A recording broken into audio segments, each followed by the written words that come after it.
Hey, welcome back to this week's episode of Confessions of a CX Executive. I'm your host, JP Dumas, and former colleague, Quia Querisma. We're going to talk a little bit about her story. She was coding back in 1999, okay? Beginning of the internet. So, she's not new to this. What would I do if the money wasn't great? And I think oftentimes we never get to that point because we put our head down, we work, and we just, maybe that'll never come up. But you had that conversation with yourself. So what did you learn about aligning your work with your purpose? I'm the only person there, again, for my team. And as soon as there was a break in the speakers, I got up and left. Being forced to move home at 40 because you wanted to change careers and everything just feels like it's falling apart. I was under a lot of stress. I didn't realize I was at that point. And I feel like everything just snapped into place. Like the ball started rolling and did not stop, has not stopped. All of that forward progress really reinforced that I was making the right decision, because like that window between like 2018 to like late 2019, that was hard. Hey, welcome back to this week's episode of Confessions of a CX Executive. I'm your host, JP Dumas, and as you know, I've spent more than 2 decades running sales and customer operations at some of the big brands you're familiar with. I'm joined by a longtime friend, former colleague, Quia Querisma. We're going to talk a little bit about her story. She was coding back in 1999, beginning of the internet. So, she's not new to this. But she's also had a phenomenal career in marketing. She's been a bartender, a brand ambassador for Jack Daniels, and she's also now a partner and educator with Moroccanoil. So she has run the gambit of different things throughout her career. And so I think it's important today to talk about some of these pivots. What were the triggers? What did we learn along the way? And as always, we're going to tie it back to customer experience. So without further ado, Quia, you want to go ahead and tell me a little bit, or tell our listeners rather, a little bit about you in your words. Sure. Thank you for such a nice intro, first of all. I appreciate that. Your accomplishments always feel different when someone reads them back to you. I'm like, oh, wow, I did do some fun stuff. But to tell you guys a little bit about myself, my name is Quia Querisma. Yes, that is my legal name. I'm from New York originally, relocated to Dallas circa 1994. Got my start. I know when I went to undergrad, I wanted to go into radio, TV, film, and then that switched into writing. And somehow I ended up in marketing, but all these things kind of played a part in like, it was like a butterfly effect. Everything kind of fit together. And you're going to learn more about that on the show today. But, these days I'm a full-time hairstylist. My children are grown and they're off leading their lives as young creatives as well. And I'm an educator for Moroccanoil, as JP mentioned. And I was actually just sending my mom an email with all of my travel dates because I'm going to need her to watch my mini schnauzer. Awesome. Well, thank you very much for that intro. We're going to jump right into it because, I have a ton of questions, and I reached out and, we're exchanging notes. I said, let's talk a little bit about this. So I want to talk a little bit about your early curiosity, and I guess we would call it career shifts. So as I mentioned early on, you were working on HTML. What is it about that early curiosity that taught you to be adaptable? Let me see. I'm trying to remember like how I ended up in that realm. I was on AIM. And then, you make your friends in the chat rooms and everything like that. And then that eventually migrated to message boards.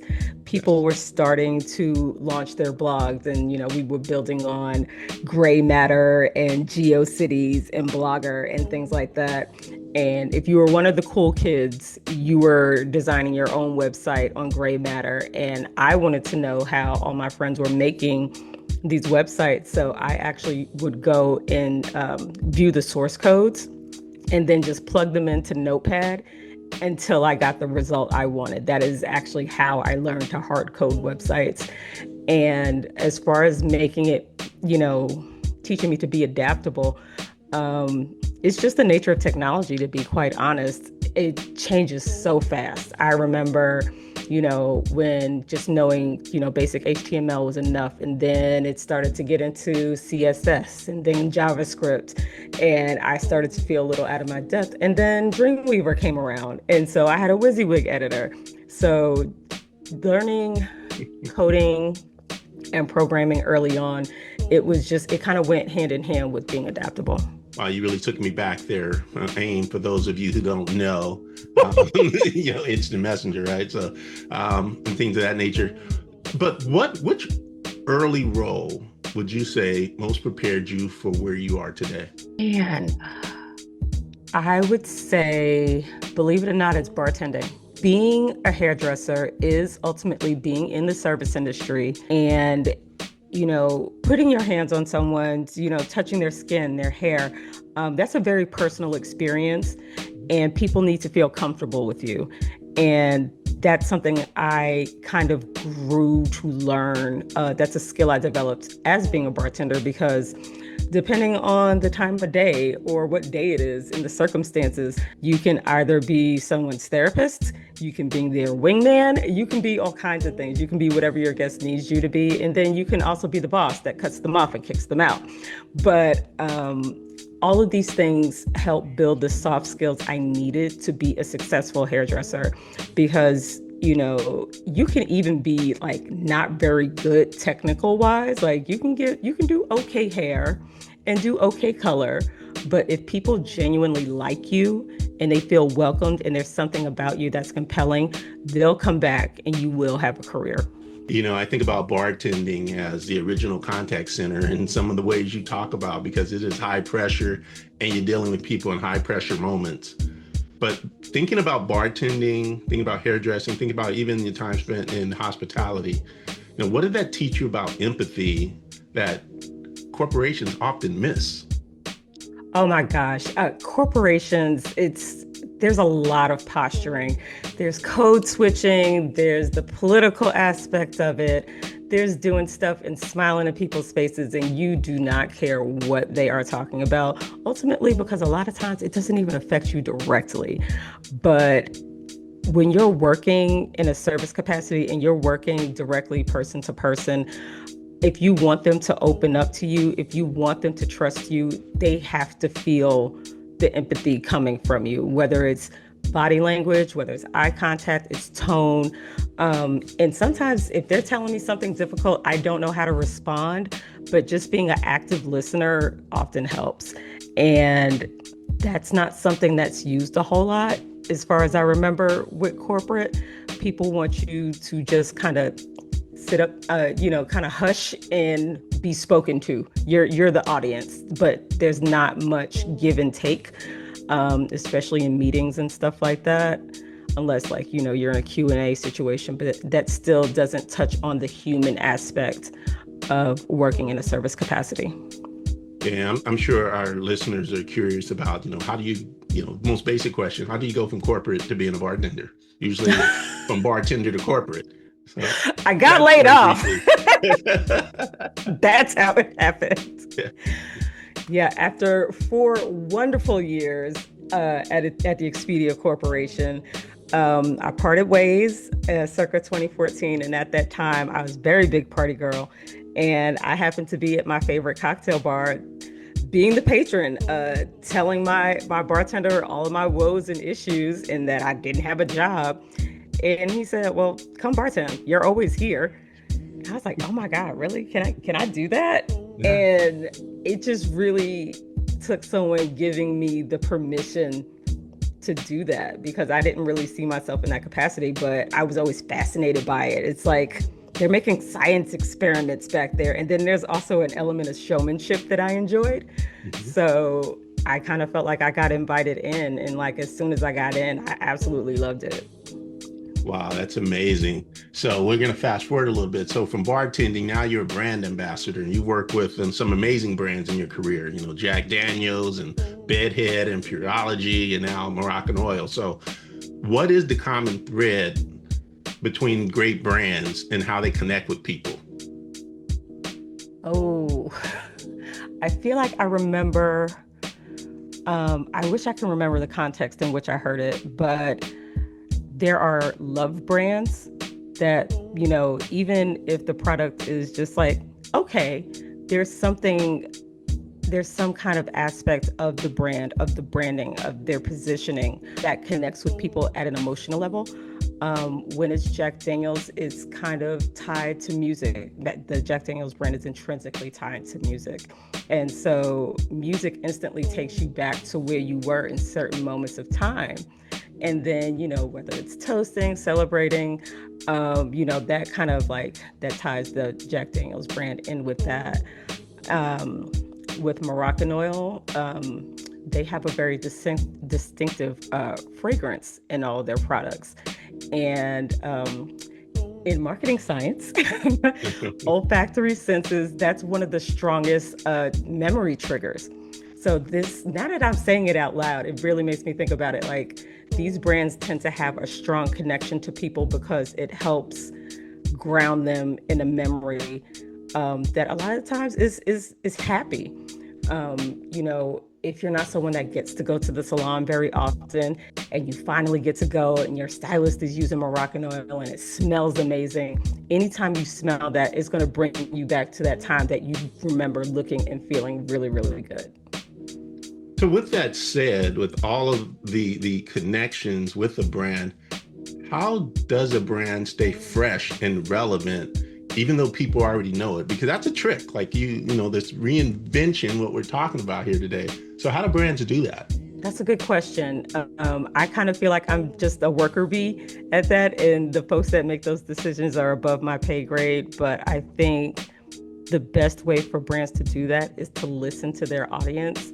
There's a lot of times, and like this can even apply to corporate, that so many decisions are made without talking to people on the ground. They'll spend millions of dollars hiring management consultants when all they need to do is talk to people at like the ground floor and a couple of layers up to actually understand where shortcomings happen. And I got distracted and I forgot the question. What was it? No, it's really about how do you keep the brand fresh? Because I think the last point you touched on is a critical one, which is what I talk about here in this podcast and I talk about in newsletters and things like that, is if you want to understand what your customer experience needs to be, oftentimes you should focus on what your employee experience needs to be, because those individuals can provide insight, especially when they're dealing with the customer.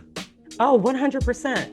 I mean, rather than hiring management consultants to go and like dig through documents, talk to the customer service department. They know why the customers are upset. They know what the customers know what they like. And of course, more often than not, people are not as vocal about what they do like versus what they don't. But it's an easy way to see what's on the customer's mind, and then you can adjust from there.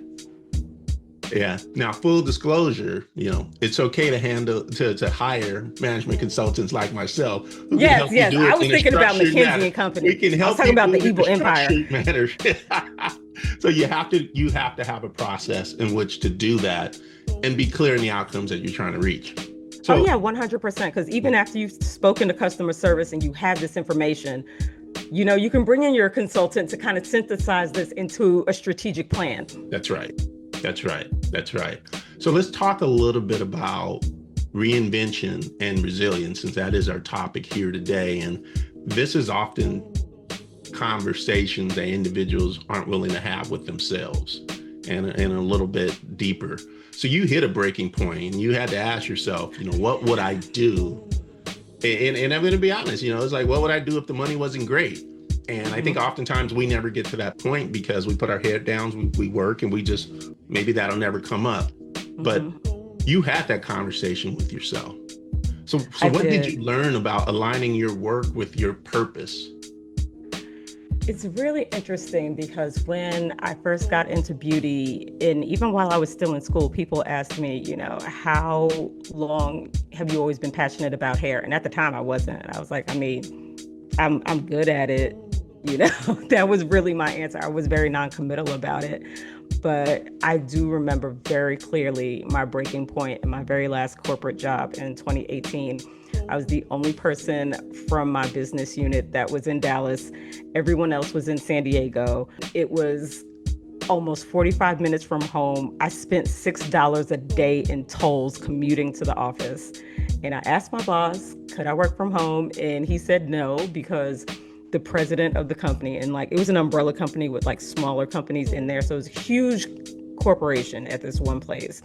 And the small company that I was in, our president was there. And he's like, we really want someone to be present for our team and represent for us. And I'm thinking, that man don't know who I am. He says hi to me on the way to go see the sales VP, but he doesn't know my name. He says hi because he's polite. And I don't think it really matters if I'm there or not. I was an individual contributor. I didn't have any direct reports. And I was more of a program manager. I was a middle manager. And so taking that on the chin, I was, a little discontented. But then I remember being in an all hands meeting, and they're talking about something that didn't affect me at all. I'm the only person there, again, from my team. And as soon as there was a break in the speakers, I got up and left because I realized I did not care what they were talking about. And me being in that position was ultimately going to do a disservice to the company, to my team and everything, because I just did not want to be there. And once I made that decision, I really did ask myself, okay, what kind of work would I do even if I wasn't raking in the dough? Because in between my time at Expedia and my time at that very last job, I had a couple of marketing jobs, and I made excellent money and I made little tiny money, and it didn't matter. I wouldn't be there any longer than 6 months because I hated it and I would leave. And so my answer to myself was writing, travel, and hair. I have an English degree. I remember writing short stories as early as 9 years old. And I have supported myself as a freelance writer circa 2009, all the way up till I got hired at Expedia in 2010. So yeah, and I worked freelance from undergrad and only recently stopped maybe a year ago. But the demand isn't there. I can't, the market has changed. AI is so heavily used. A lot of people don't want to pay writers anymore. Editors still may have some work, but not so much writers. And so that's not something that I didn't want to start all over there. And then as far as travel, my window to become a travel influencer was in 2012 when I actually had really good traction. I had over 300,000 views on my YouTube channel of people watching me pack suitcases. I was featured in Travel and Leisure because of those tips. It was hilarious. But I'd have to start all over and rebuild that traction. And I'm like, I don't want to do that either because, that's a very, very slow burn. Yeah. Friends of mine that are very successful travel influencers, I met them back in 2012 and they hit their stride maybe 5 years ago. Yeah. Maybe 5.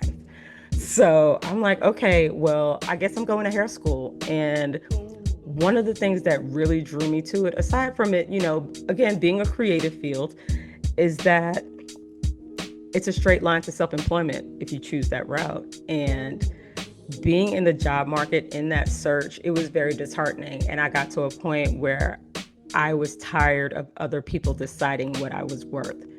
It was really demoralizing. And if I worked for myself, if I worked in beauty, it was up to me how much money I made and how well I did. So much to touch on there. And I think one of the things that's most powerful is you think about, aligning your purpose.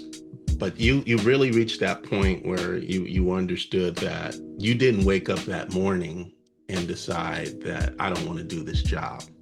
That's something that happened over time. And so when I think about employee experience, there may have been a lot of opportunities to engage you more. Like you said, they wouldn't even know I was here.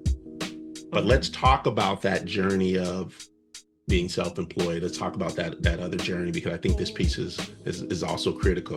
When you talk about others deciding what you're worth, tell me about what role your mindset played as you're pivoting all of these times, because I can imagine how frustrating that was, being either in a job where you're disengaged, looking for a job, trying to figure out what it is.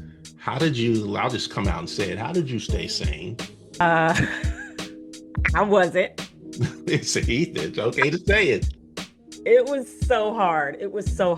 And, when I found myself at a turning point. I didn't even realize 2014 was the turning point. I thought, okay, I'm laid off. I'm going to find another marketing job and it's going to be fine. But I kept running into roadblocks, especially once I had that experience of being a bartender, that the freedom was unparalleled. I worked 3, maybe 4 days a week, and I really didn't even work until the evening. And so I just had so much free time, and it is really hard to give that up once you've had it.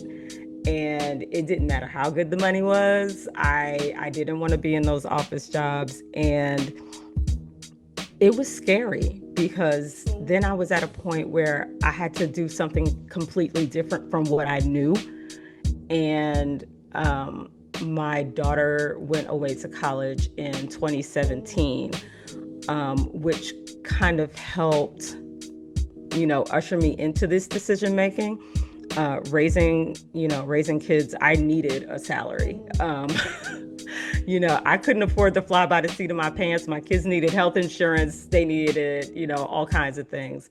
But by the time I decided that, I couldn't go backwards, I couldn't go back to my life as a marketer, that I needed to find a new way forward. It worked out that my son was in his senior year of high school and he was about to go off to North Texas also. So I only really had myself at home to manage. And that was a challenging time for me because I spent my entire adult life as a mom. And so now I had to find what my new purpose was, like, even outside of work. Like, what do I do with myself if I'm not parenting? And so, okay, I embark on this new journey as a cosmetology student at the age of 40. I'm in classes with people that are the same age as my kids. And then there's that. And then I eventually ran out of money. There just wasn't enough hours in the week for me to go to school and work enough to run my household. And so I had to move home. Being forced to move home at 40 because you wanted to change careers and everything just feels like it's falling apart. I was under a lot of stress. I didn't realize I was depressed at that point. Had no idea. And a lot of times you don't even realize you're in the throes of depression until you come out on the other side. But once I graduated, that was May 2019. I quit drinking in November 2019, and I feel like everything just snapped into place. Like the ball started rolling and did not stop, has not stopped. And all of that forward progress really reinforced that I was making the right decision, because like that window between like 2018 to like late 2019, that was hard. You're literally picking yourself up off the mat. Yeah, I was. But you kept moving forward because it was just that spark, that thing that told you were making the right decision. So a lot of times I wondered if I was. Yeah. But along the way, none of us succeeds by ourselves, right? There's usually someone that helps us and whatnot. And you've done a fabulous job of creating communities in these different vocations that you've had. And you've made friends along the way, so tell me a little bit about how these communities not only help you, but how they help the customer experience and the employee experience, just having that common bond. Let's talk a little bit about that. Sure. Being online as early as I was, I really feel like that was the biggest catalyst for me to be able to build community with people I didn't know and that I didn't see every day. You're building a relationship on 100% personality alone. Like a lot of times they don't know what you look like. You have to be interesting. You have to be engaging. You find your common ground there. And in a lot of corporate environments, I would proactively find my coworkers on social and block them because I didn't want them in my business. But the same way I would find my people online, I found my people in these corporate environments. And that just kind of continued on. And then now as an independent hairstylist, I don't work in a multi-chair salon. I work by myself. And that can be isolating for a lot of people. You don't have anyone to kind of bounce ideas off of. If you get stuck, you don't have anyone to help or even to like advise you on quality of life things. Me being so new to the industry, I didn't know what the work-life balance was supposed to look like as a hairstylist because you're self-employed. It's completely up to you. So building that community online really helped round out my experience, to be honest. On my professional Instagram, my close friends stories, they're only other beauty pros. So I call it my virtual break room. So if I want to vent, if I have questions, sharing funny stories, I have my community there and they're super engaged and I'm grateful for them. They helped me through a lot of things and I wouldn't trade them for anything. Amazing. So again, we've got a lot of listeners who are in the world of customer experience. They may be, they may be founders, they may be practitioners sitting in chairs. They may be just friends of the show who are here to support. But what's the one piece of advice you would give them around customer experience and employee experience, and particularly the leaders, as you think about your journey? What should be their biggest takeaway? Like, what one thing would you give to them as a gift of how to elevate the experience of employees and their teams? I can say, starting with customers, I think I resonate well with my customers because I'm new enough to the industry that I remember what it's like to be the customer. I understand how intimidating and overwhelming it can be to find a new service provider. So I do what I can to share my personality on social so that they can feel like they get to know me a little bit before we're face to face. That comes across in my social media footprint, my website, my entire digital footprint is to help people get a feel for my personality so they know if I'm that person or not. And also even down to the booking process, if you haven't been to a salon or in a long time, you don't know what to book. I made packages.